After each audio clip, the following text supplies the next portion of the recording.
Multiply by total current. तो आपको guess करने की जरूरत नहीं है, you can get it directly.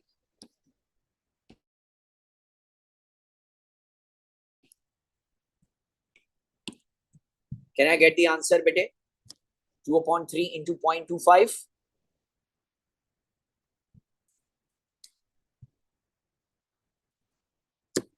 0.167।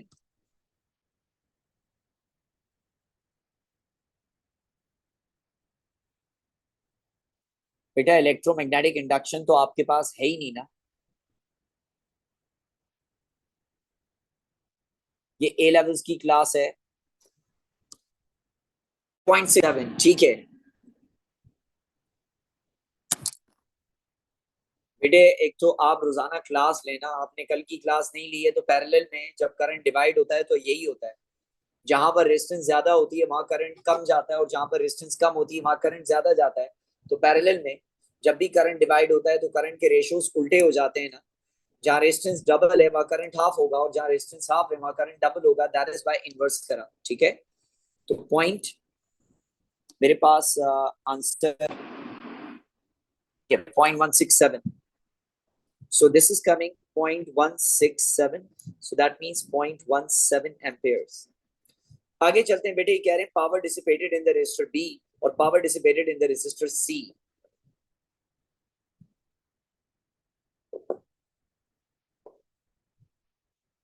अब बी और सी दोनों अलग ही वैल्यू पर मौजूद हैं, लेकिन हमारे पास हर एक का करंट मौजूद है और इन सब की रेजिस्टेंस भी मौजूद है। सो आई थिंक मैं दोनों के लिए फॉर्मूला अप्लाई कर देता हूँ आई स्क्वायर आर का।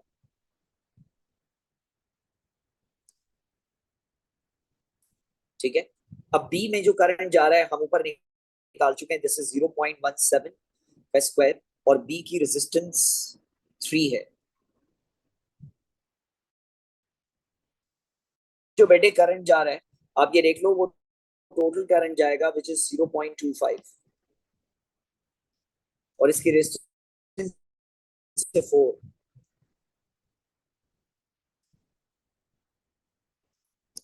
ठीक है, रेशियो बताओ बेटे।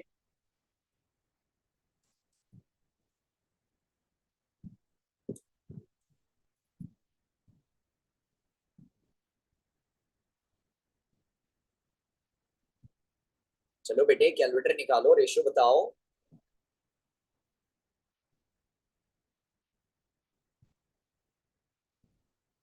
0.33।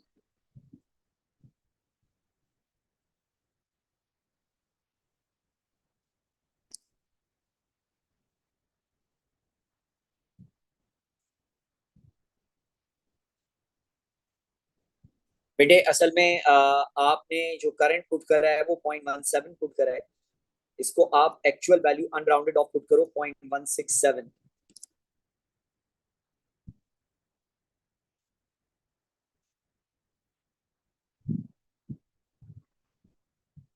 अभी कह रहे हैं the resistors A B and C are wires of the same material and have the same length. Explain how the resistance may be made with different resistance values. देखो यार, रेजिस्टेंस अगर आपको चेंज करनी है तो रेजिस्टेंस डिपेंड करती है length और क्रॉस सेक्शनल एरिया पर। तो अगर आपको डिफरेंट वैरायटी निकालनी है तो आप क्रॉस सेक्शनल एरिया, डायमीटर या रेडियस को वेरी कर दें। वेरी देयर डायमीटर, सही है। आगे कहते हैं average drift velocity of the charge carriers in B to average drift velocity of the charge carrier in C. सबसे पहले तो बेटे बी और सी को अगर हम देखें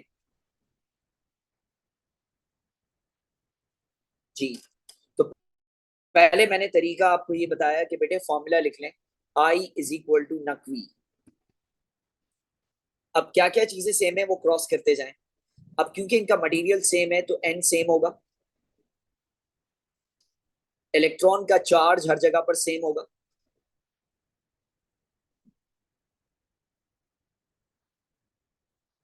और अगर मैं इसको एक साइड पर कर दूं, क्योंकि आपको ये एक साइड पर करना होता है, so this means AV upon I का रेशियो मेरे पास बन गया। इसका मतलब है बेटे अगर मैं ये फॉर्मूला लगाना चाहूं तो आई कैन पुट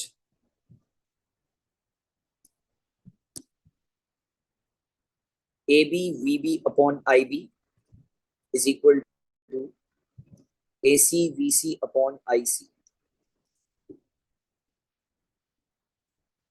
ठीक है। अब बेटे हर चीज हमें पता है क्रॉस सेक्शनल एरिया के अलावा।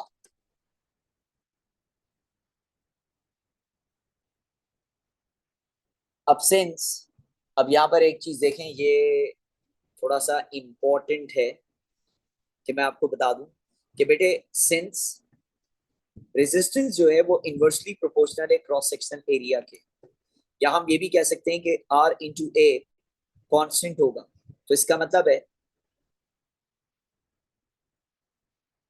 अगर मैं पहले यहाँ पर ड्रिफ्ट वेलोसिटी के रेशियो को बना दूं तो बेटे V B upon V C would be equal to I B into A C over I C into over A B. अब मुझे क्रॉस सेक्शन एरिया नहीं पता तो मुझे रेजिस्टेंस में चेंज करना है। अब सिंस रेजिस्टेंस और cross section area inversely proportional है तो दैट इज वाई अगर मैं इसको रिप्लेस करना चाहूं ए सी अपॉन ए बी को, तो बेटे मैं डायरेक्टली रिप्लेस कर सकता हूं resistance of B upon resistance of C, क्योंकि ये इनवर्सली वेरी करता है। इसीलिए क्रॉस सेक्शन एरिया को जब मैंने रेजिस्टेंस से रिप्लेस करा तो मैंने इनको फ्लिप कर दिया। इसको अब हम नीचे ले जाते हैं।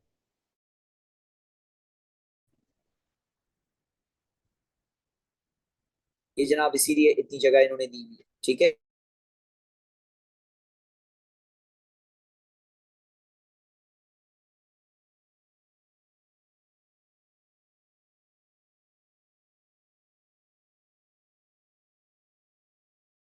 Upon R C. तो बी में जो करंट है दैट वाज 0.167 और सी में जो करंट आ रहा है दिस इज 0.25। अब बी की जो रेजिस्टेंस है मैं देख लेता हूँ 3 और सी की है 4। So can I get the value? Ratio बताओ बच्चों।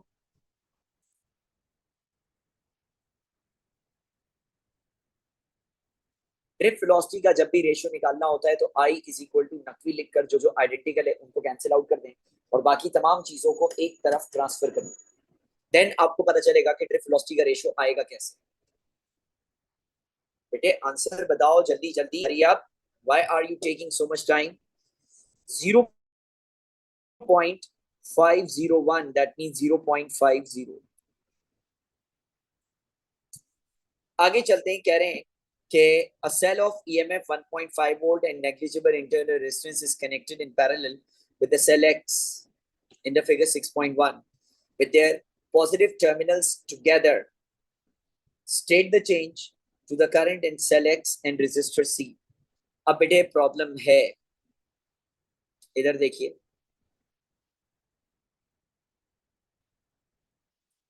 ये कहते हैं कि आपने एक और सेल यहां पर कनेक्ट कर दिया इस तरह से और ये भी 1.5 का है। तो बेटे जब आप सेल पैरेलल में कनेक्ट करते हैं तो सर्किट के टोटल करंट में कोई फर्क नहीं पड़ता, हर रेजिस्टर में उतना ही करंट पास होगा। लेकिन बेटे जब अब ये 0.25 एम्पियर्स करंट आएगा तो ये सेल में इक्वली डिवाइड आएगा, दोनों में डिवाइड होगा। तो इसका मतलब है पहले सेल एक्स में जो करंट 0.25 है अब वो डिवाइड कर दें by 2। So 0.25 divided by 2 is gonna be 0.125।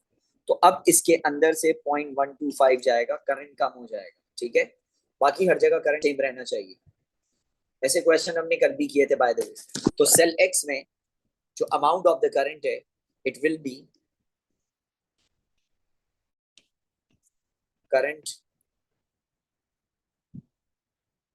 Will be halved और रेजिस्टर सी में कोई चेंज नहीं आएगा, सेम करंट। या आप लिख दो don't change. Question done done done. अब गाइस थोड़े से कॉम्प्लिकेटेड क्वेश्चन देखेंगे, ताकि जो क्वेश्चंस हैं उनको हम अवॉइड करेंगे। चलो बेटे come on, let me know is this clear. आगे चलें।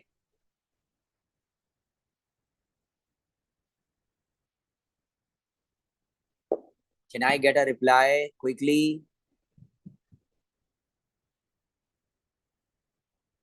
ओके,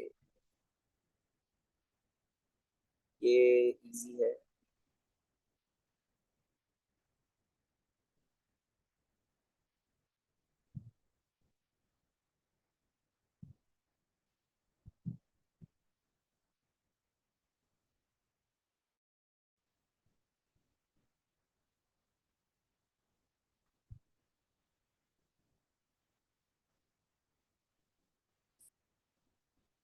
स्पेसिमेन वाले क्वेश्चंस करते हैं, लेकिन पीछे एक क्वेश्चन आया था, पहले मैं वो करवाता हूँ।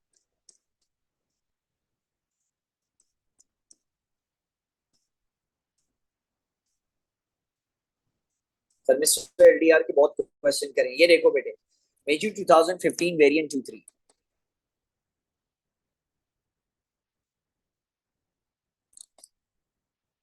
यूनिफॉर्म रेसिस्टर वायर है, क्वेश्चन नंबर 5 है इसका। आपसे कहते हैं बेटे, इसकी लेंथ गिवन है, डायमीटर गिवन है, रेसिस्टिविटी गिवन है, रेजिस्टेंस निकालने। तो बेटे सबसे पहले फॉर्मूला बताएंगे कि R is equal to rho L upon A. Resistivity 5.1 into 10⁻⁻7, length 0.5 metres है। क्रॉस सेक्शन एरिया हम निकाल लेते हैं साइड पर। देखो बेटे, क्रॉस सेक्शनल एरिया होता है पाई आर स्क्वायर। अब डायमीटर अगर 0.36 है, तो रेडियस हो जाएगा 0.18, और मिलीमीटर है तो 10⁻⁻3। सही, इसको पुट इन कर देते हैं। सो पाई 0.18 इंटू 10⁻⁻3 का square, I think so that क्या है तो कंफर्म हो जाएगा 2.5। सही, let's not waste time in it. अब बेटे आगे ये कहते हैं कि the wire A B is in series with a power supply E and a resistor R as shown। कहते हैं the EMF of the battery is 6 volts और internal resistance negligible है। The resistance of R is 2.45। कह रहे हैं a second uniform wire CD, इसकी length 100 centimetre से, diameter 0.18 है, and it is made of the same material। कह रहे हैं calculate the current supplied by E। 4 mark का होना ही चाहिए बेटे, इसको 4 मार्क का। देखो बेटे, करंट का मेन तरीका ये है कि पहले आप निकाल लो टोटल रेजिस्टेंस। सही है, तो पहले हमें निकालना चाहिए रेजिस्टेंस, क्योंकि ए बी की रेजिस्टेंस हम ऊपर निकाल चुके हैं 2.5। तो मैं इसको वायर के बजाय I am treating this as a resistor, so that आपको ये थोड़ा सा आसान लगे। इसकी रेजिस्टेंस हमारे पास है 2.5 ओम्स, और नीचे अगर हम कंसिडर कर लें सीडी, सीडी वायर के बारे में कह रहे हैं सेम मटेरियल है। तो बेटे फॉर्मूला सबसे पहले आप लिखेंगे R is equal to rho L upon A. दोनों वायर्स का मटेरियल सेम, तो रेजिस्टिविटी इज गॉन।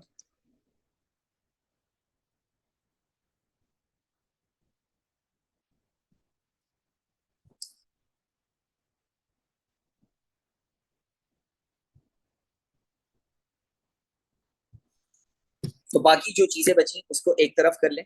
तो इसका मतलब है R A upon L constant है। तो इसका मतलब है बेटे R1 A1 upon L1 is equal to R2 A2 upon L2। अब पहले वाले की जो रेजिस्टेंस है वो हमें पता है 2.5 है। उसका क्रॉस सेक्शनल एरिया मैंने ऑलरेडी वर्कआउट किया था, पाई इंटू 0.18 इंटू 10⁻⁻3 का स्क्वायर, डिवाइडेड बाय इसकी लेंथ। पुराने वाले की जो लेंथ थी दैट वाज 50 सेंटीमीटर्स। नए वाले वायर की रेजिस्टेंस हमने निकालनी है, लेंथ उसकी 100 है, और बेटे इसका क्रॉस सेक्शन एरिया, इसका डायमीटर 0.18 है, तो cross section area pi R square, that means 0.09 into 10⁻³ का स्क्वायर। तो यहां से आ जाएगी बेटे मेरे पास resistance of the new wire. पहले हम कैंसिलेशन कर लेते हैं। आई थिंक 50 टूजा पाई से पाई कैंसिल, तो रेजिस्टेंस अगर मुझे निकालनी हो तो ये आ जाएगी 2.5 इंटू 2.18 इंटू 10⁻³ का स्क्वायर डिवाइडेड बाय 0.09 इंटू 10⁻³ का स्क्वायर। बेटे मुझे जल्दी से इसकी रेजिस्टेंस बताएं नए वाले वायर की।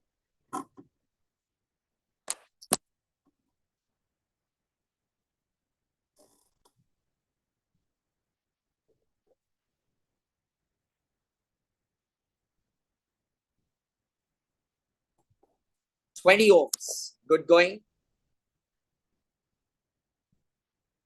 अब मैं निकालूंगा total resistance of the circuit.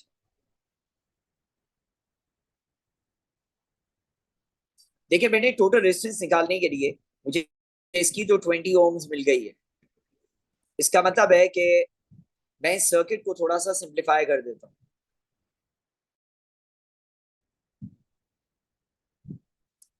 इन दोनों की जगह एक रेजिस्टर दिखा देते हैं, और 2.5 और 2.5 इसका मतलब है इसकी रेजिस्टेंस हो गई 5 ohms, और नीचे वायर की जगह भी मैं एक रेजिस्टर। सर्किट की टोटल रेजिस्टेंस निकालने के लिए बेटे हम कह सकते हैं आफ्टर ऑल ये दोनों पैरेलल में, तो R1 into R2 divided by R1 plus R2.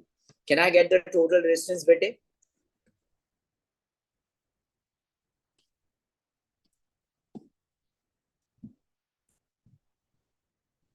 4 ohms. Good going, Marvi. अब बेटे अगर हम V total is equal to I total multiply by R total लगा दें, तो टोटल वोल्टेज आपको दिया हुआ है 6, करंट हमने निकालना है, टोटल रेजिस्टेंस आ गई 4। Can I get the total current? Current 1.5 amperes. Wow, 4 marks in.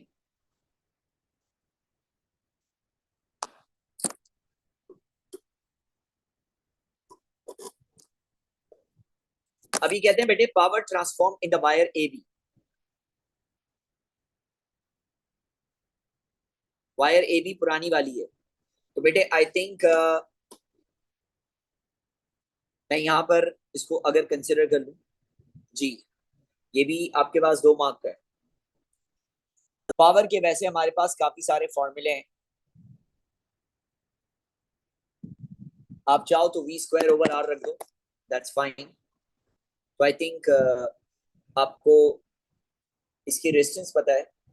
Voltage के बारे में लेट मी टेल यू बेटे कि अगर इसका वोल्टेज 6 वोल्ट्स है, तो 6 इन दोनों में डिवाइड हो जाएगा इक्वली 3 वोल्ट्स एंड 3 वोल्ट्स। क्योंकि नीचे वाले वायर का कोई काम नहीं है, इसीलिए मैं उसको हटा देता हूँ, जैसे मैं हमेशा करता हूँ, सो दैट आपको सर्किट आसान पैरेलल में। ठीक है, तो जो 6 वोल्ट है वो इन दोनों में डिवाइड हो जाएगा। अब I can calculate the power, P is equal to V² over R। Voltage इस पर है 3 का स्क्वायर और इसकी रेजिस्टेंस है 2.5। Can I get the power?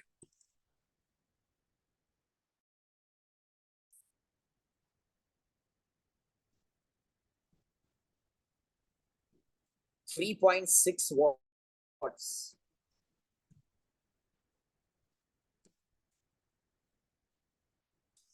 आगे कहते हैं potential difference between the midpoint of the wire A B and the midpoint of the wire C D.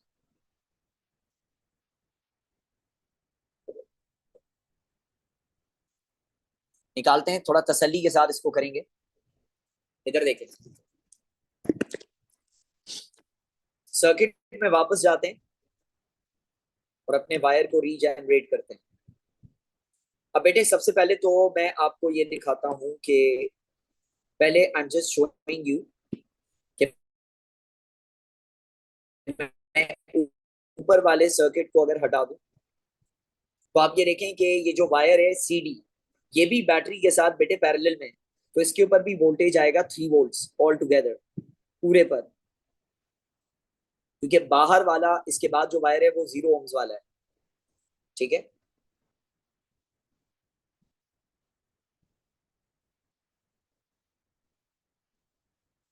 अब आ जाए ऊपर कि ये जो आपके पास बेटे वायर है, इस पर टोटल वोल्टेज है 3 वोल्ट्स।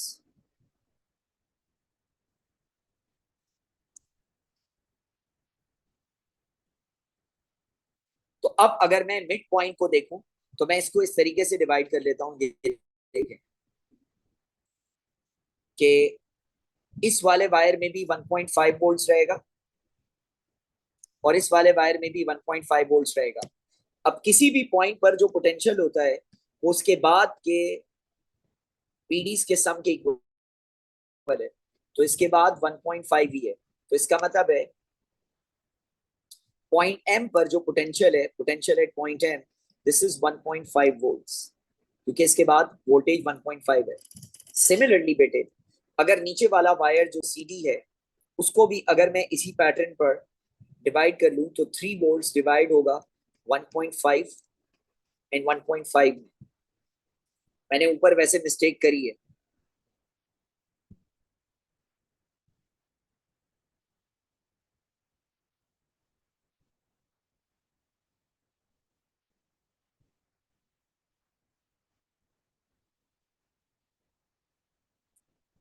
Sorry my bad. ये 6 वोल्ट्स नहीं है, मैंने मिस्टेक कर दी है। ये 6 वोल्ट से टोटल 3 वोल्ट्स नहीं है। तो यहाँ भी 3 वोल्ट्स आएगा और यहाँ भी 3 वोल्ट्स आएगा, ये मिस्टेक करी है मैंने, गेट इट।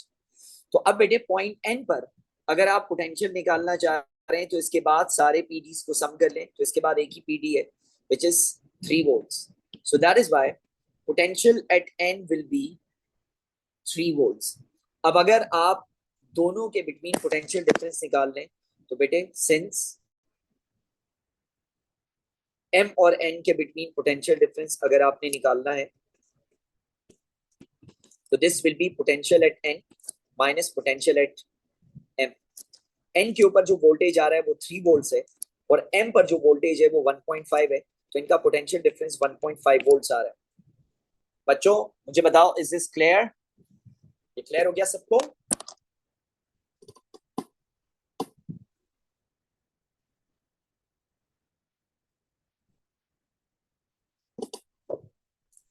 सो इस तरीके से किसी भी दो पॉइंट्स के बिटवीन पोटेंशियल डिफरेंस निकालना हो, तो बेटे हम हर एक पॉइंट का पोटेंशियल निकालते हैं पहले, और सही है यार भाई। मैंने अभी आपको बताया कि बेटे पूरे ए बी पर वोल्टेज 3 वोल्ट्स है, एम इसका मिड है, तो मिड से अगर आप डिवाइड कर लें तो 3 वोल्ट्स 1.5 में डिवाइड हो जाएगा। अब अगर आपको पॉइंट एम पर पोटेंशियल निकालना है, तो किसी भी पॉइंट पर जो पोटेंशियल होता है वो उसके बाद वाले पीडी के इक्वल होता है। एम के बाद जो पीडी है वायर ए बी में वो 1.5 है, इसीलिए voltage at M is 1.5। Is this clear?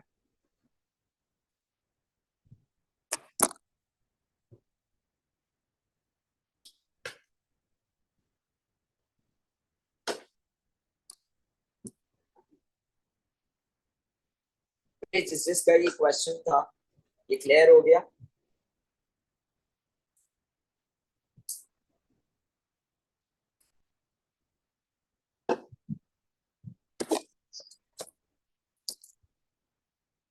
नहीं भाई, गुस्सा नहीं आ रहा मुझे, बिल्कुल नहीं आ रहा बेटे।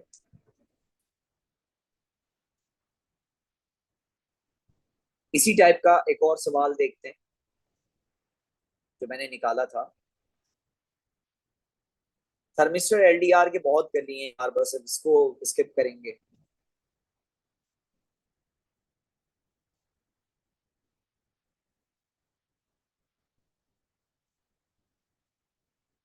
ये स्पेसिमेन पेपर 2016 का है।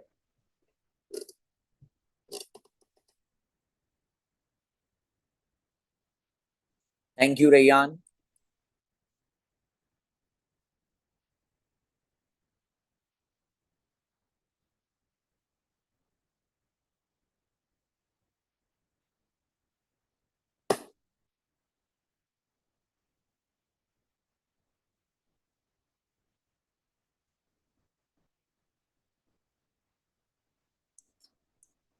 अच्छा, इसमें क्वेश्चन नंबर 5 है, आप इस क्वेश्चन को देखो बेटे।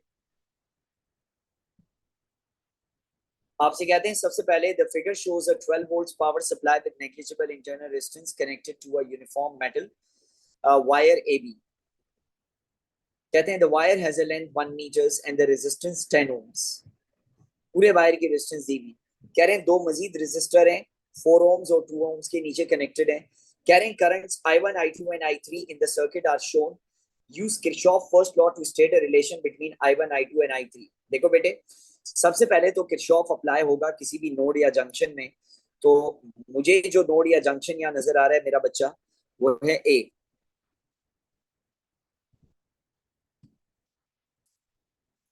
तो इसमें जो करंट एंटर हो रहा है वो है I1, और जो करंट लीव कर रहा है वो है I2 and I3। So I think I1 is equal to I2 plus I3। तो total current entering a node is always equal to the total current leaving from the same node और junction. ये आ गया। अभी कहते हैं calculate I1, 3 marks का है ब्रो। अब आप गौर से देखो, I1 बैटरी से आने वाला टोटल करंट है। तो बेटे टोटल वोल्टेज तो है, आप टोटल रेजिस्टेंस निकाल लो। अब इस सर्किट को मैं ऐसा आपको सिंप्लीफाई करके दिखाता हूं। देखो बेटे, आप इसी तरीके से सिंप्लीफाई करोगे तो आपका सवाल सॉल्व होगा। ये पॉइंट है ए और ये पॉइंट है बी। इसके बीच में जो वायर है ना, इसको मैं एक रेजिस्टर लिख रहा हूं, क्योंकि मुझे इसकी पूरी रेजिस्टेंस पता है विच इज 10 ओम्स। और नीचे जो दो सीरीज में, उनकी रेजिस्टेंस भी मैं ऐड कर लेता हूं और उसको सिंगल रेजिस्टर के तौर पर रिप्रेजेंट कर देता हूं, विच इज 4 + 2 6 ओम्स। तो सर्किट की टोटल रेजिस्टेंस निकालने के लिए ये दो पैरेलल में रेजिस्टेंस लग रही हैं, R1 into R2 divided by R1 plus R2. So this is going to be 60 upon 16. Can I get the total distance, bete?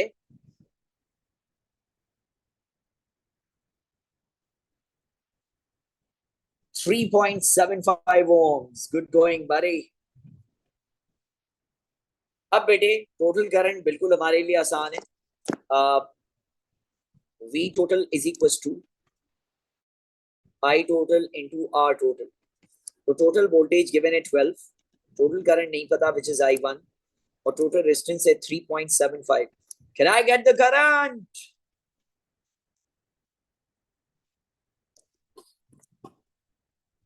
12 divided by 3.75, buddy. Thank you, 3.2 amperes. Mind blowing.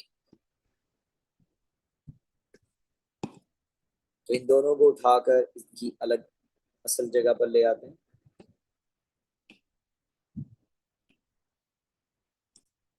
ठीक है, so this is coming 3.2 amperes।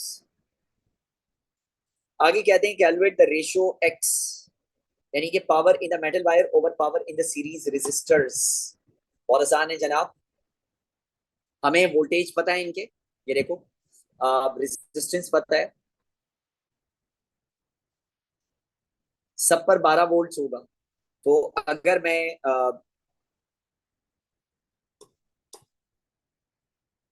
जी बिल्कुल,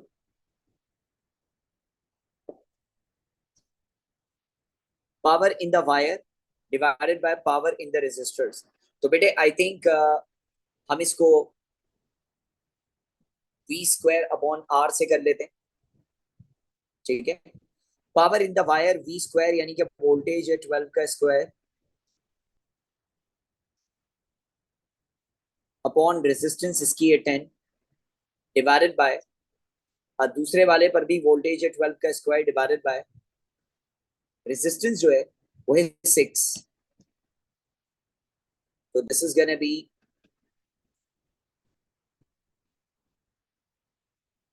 क्या बात है।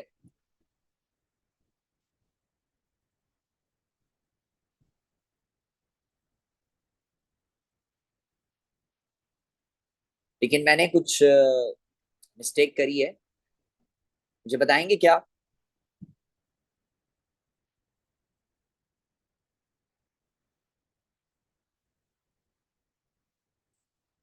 Answer सही, कोई mistake नहीं है भाई, बता दो आंसर।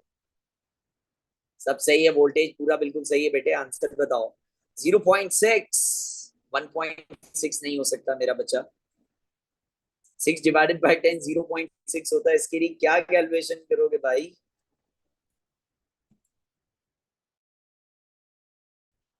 सिंपल, 3 मार्क्स इन।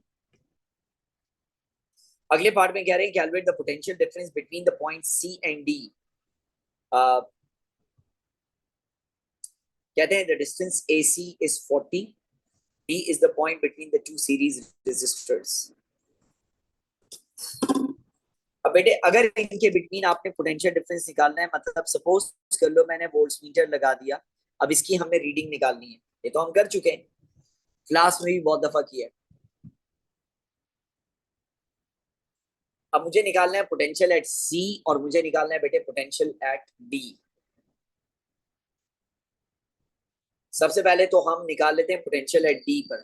ठीक है बेटे, अब उसके लिए तो मैं पहले सबसे वायर वाले को हटा देता हूँ सो दैट आपके लिए सर्किट थोड़ा सिंप्लीफाई हो जाए और you can do it better. ठीक है, तो अब आप ये देखो कि अगर बेटे ये पूरा का पूरा 12 वोल्ट है और रेजिस्टेंस आपको गिवन है, तो सीरीज में जब कभी भी किसी एक रेजिस्टर पर आपने वैल्यू निकालनी हो तो बेटे फॉर्मूला V1 अपॉन R1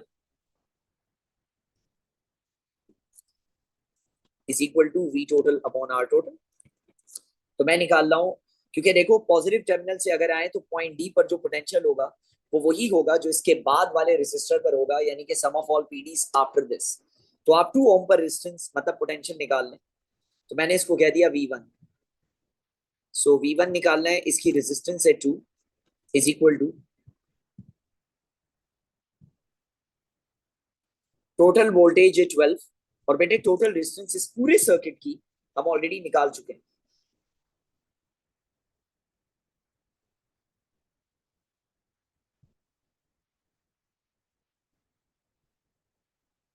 लेकिन हमें इस सीरीज वाले की टोटल रेजिस्टेंस सिर्फ चाहिए। सबसे पहले पोटेंशियल एट डी। जी बेटे पोटेंशियल एट डी।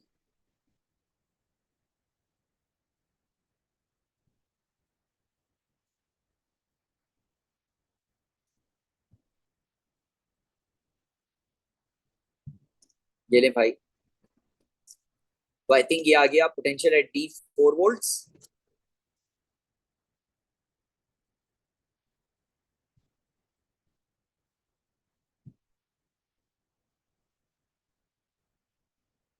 ठीक है, अब हम निकाल लेते हैं ऊपर वाले पर पोटेंशियल एट सी। देखो बेटे पोटेंशियल एट सी जो है, मैं इसको तो पहले यहां से हटा दूं।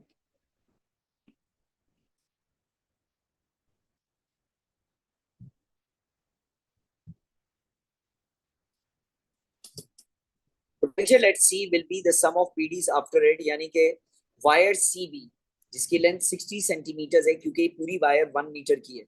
तो अब मुझे इस पर निकालना है, तो मैं नीचे वाले को अज्यूम कर लेता हूं कि वो फिलहाल नहीं है, और इसका हम वोल्टेज निकाल लेते हैं सिर्फ। ठीक है, कैसे बिल्कुल बताते हैं आपको। ये भी बेटे सीरीज में है, तो हम यहाँ पर भी यही अप्लाई करेंगे कि V1 upon R1 is equal to V total upon R total. लेकिन बेटे यहाँ रेजिस्टेंस नहीं है, लेंथ है, तो रेजिस्टेंस और लेंथ डायरेक्टली प्रोपोर्शनल है, तो मैं डायरेक्टली रेजिस्टेंस की जगह लेंथ लिख दूंगा।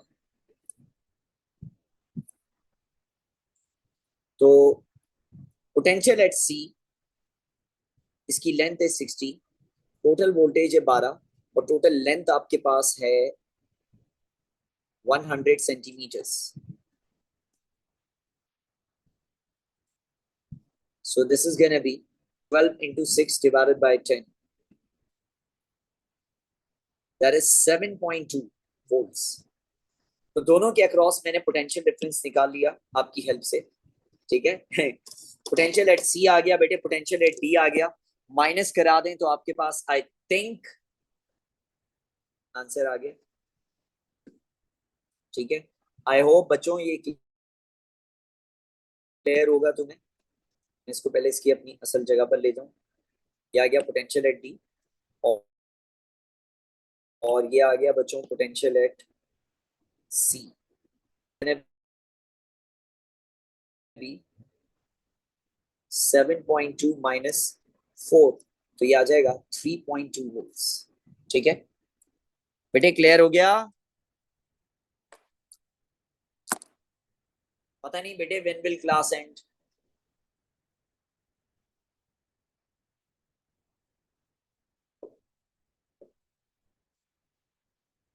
आगे चलते हैं।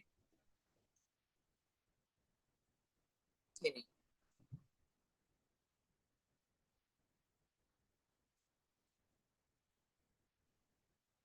ओ सेम टाइप का सेम क्वेश्चन है। मैं देखूंगा, अगर कोई और अच्छा क्वेश्चन नजर आया तो ठीक है, वरना दैट्स फाइन। थर्मिस्टर वगैरह बहुत कर दिए हैं, ये बहुत पुराना क्वेश्चन है। तो एक डायोड का क्वेश्चन नजर आया था, वो करा देता हूँ बस, फिर बाकी कल से हम स्टार्ट करेंगे। वेलोसिटी और internal resistance, I thought internal resistance के पहले कर लेंगे ये वाला। चलो ब्रो, ये डायोड का क्वेश्चन देखते हैं, अक्टूबर नवंबर 2015 वेरिएंट 23।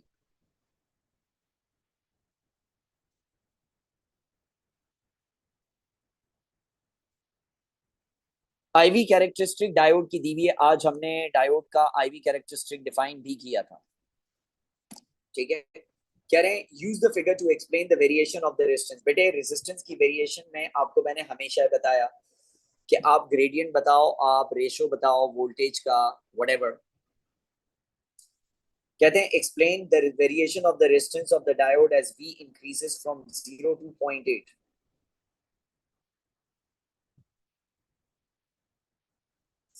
देखो सबसे पहले तो बेटे ये जो ग्राफ है इसका अगर आप ग्रेडियंट थोड़ा सा देख लो, तो ग्रेडियंट होता है y अपॉन एक्स। तो वर्टिकल एक्सिस पर है I और हॉरिजॉन्टल एक्सिस पर है V। सही है?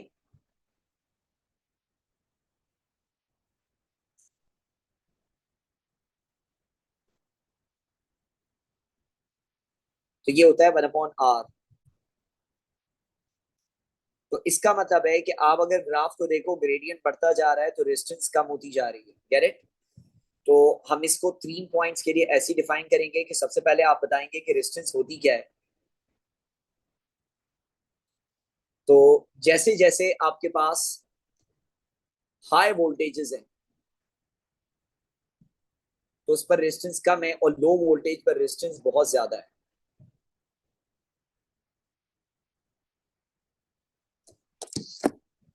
तो हम पहला पॉइंट तो ये बताएंगे कि since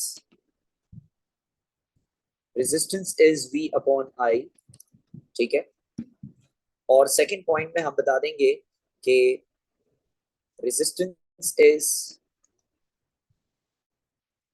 very low at higher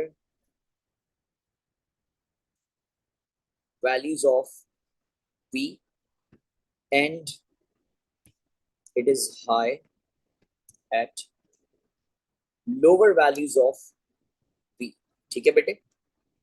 तो इन्होंने पूछा है रेजिस्टेंस की वेरिएशन क्या है, तो हमने बता दी कि हाई वैल्यूज ऑफ वोल्टेज पर रेजिस्टेंस बहुत कम है और लो वैल्यूज ऑफ वोल्टेज पर रेजिस्टेंस बहुत ज्यादा है। आगे कहते हैं कि फिगर को इस्तेमाल करें और रेजिस्टेंस ऑफ द डायोड बताएं for a current 4.4 milliamperes. 4.4 milliamperes पर हम जाते हैं। ये बेटे 4.4।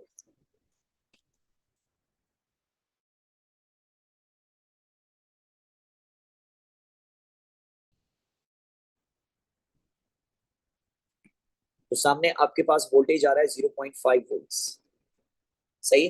अब मैंने आपको बताया था कि बेटे आईवी ग्राफ चाहे स्ट्रेट लाइन हो या कर्व हो, हम ग्रेडियंट नहीं निकालते, हम directly V equals to I R put करते हैं।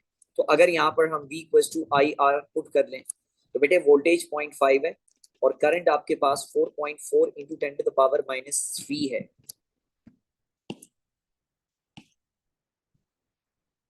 लेकिन पहले आपको बताना पड़ेगा जो आपने वैल्यू निकाली है कि at 4.4 milliamperes V is 0.5 volts। Can I get the value of the current? Oh, sorry, resistance. 113.6. Thank you, Mahir.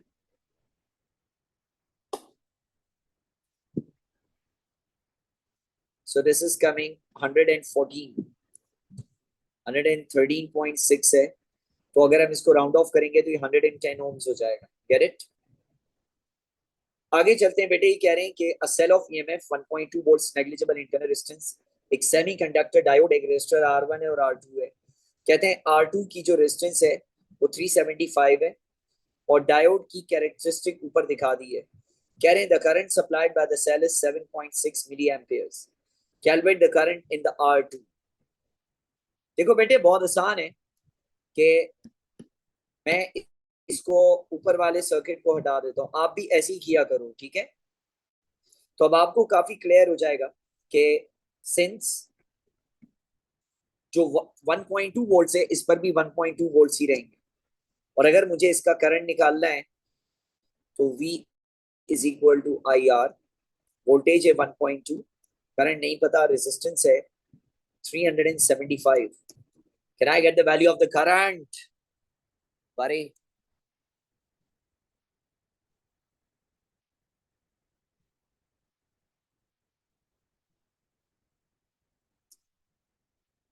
3.2 into 10 to the power minus 3. Thank you, Mahi. आगे कहते हैं द रेजिस्टेंस ऑफ R1. अब हम ऊपर वाले को थोड़ा सा हटा लेते हैं. R1 की रेजिस्टेंस चाहिए. अब बेटे इनका मतलब क्या था? इनका एम ये था कि इन्होंने टोटल करंट आपको दे दिया था 7.6 मिली एम्पियर्स और नीचे जो करंट गया है वो 3.2 मिली एम्पियर्स है. सो दैट मींस R1 में से जो करंट जाएगी, आप अगर 7.6 में से 3.2 माइनस कर लो, सो 7.6 माइनस 3.2, या आ गया 4.4 मिली एम्पियर्स. ठीक है? अब देखो ब्रो, द थिंग इज जब इन्होंने मेंशन करा है और 2 मार्क का है तो हमें देखना पड़ेगा कि डायोड में अगर 4.4 मिली एम्पियर्स करंट है तो डायोड का वोल्टेज क्या होगा. हम चलते हैं इधर. ओ ये तो हमने निकाला हुआ है 0.5 वोल्ट्स. तो अगर बेटे मैं नीचे वाले को थोड़ी देर के लिए छुपा दूं सो दैट हमारा सर्किट थोड़ा सा आसान हो जाए.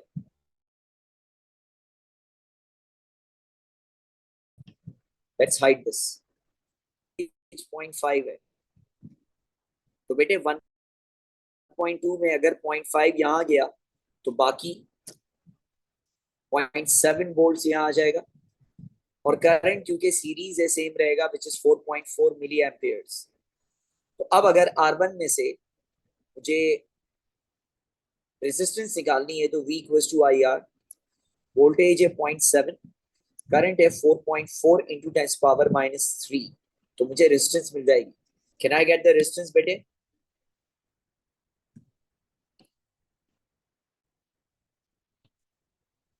वन 159.1. वाओ.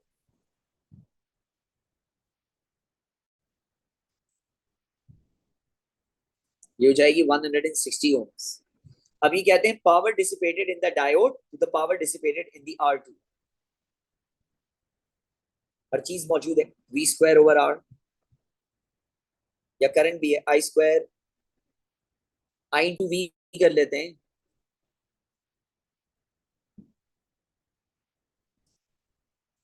तो डायोड पर वोल्टेज है 0.5 और करंट जा रहा है 4.4 इंटू 10 पावर माइनस 3. R2 पर वोल्टेज है 1.2 और करंट है 3.2. 10 टू द पावर माइनस 3 तो कैंसिल आउट हो गया. आंसर बताओ बेटे रेशो का, पावर डिसिपेशन.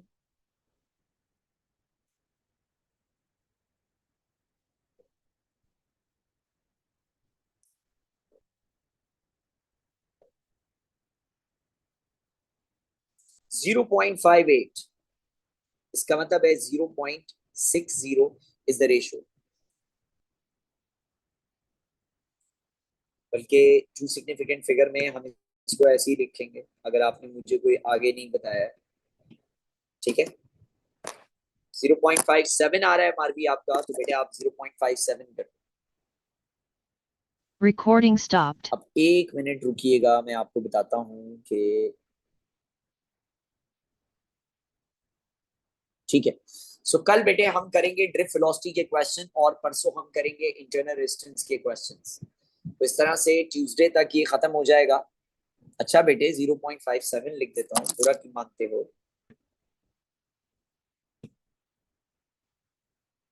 अच्छा बेटे ये जो पास पेपर की क्लासेस हैं ये रमजान के खत्म होने के बाद खत्म नहीं होंगी, ये कंटिन्यू रहेंगी अंटिल मैं पूरी कोशिश करूंगा कि 20 अप्रैल तक आपका ये टॉपिकल पास पेपर कंप्लीट हो जाए।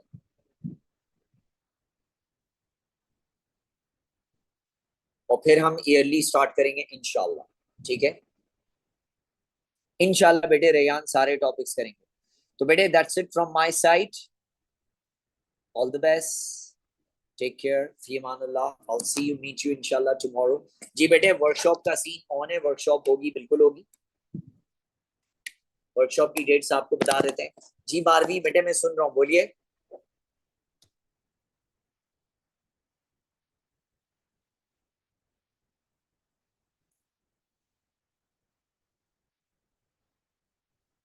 बेटे पहले तो बताएं ये जूम यूजर है कौन।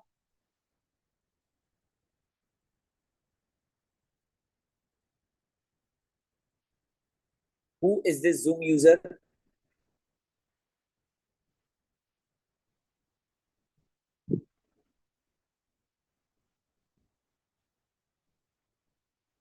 चले बेटे फिर नेक्स्ट टाइम आप ज्वाइन करके दिखाइएगा।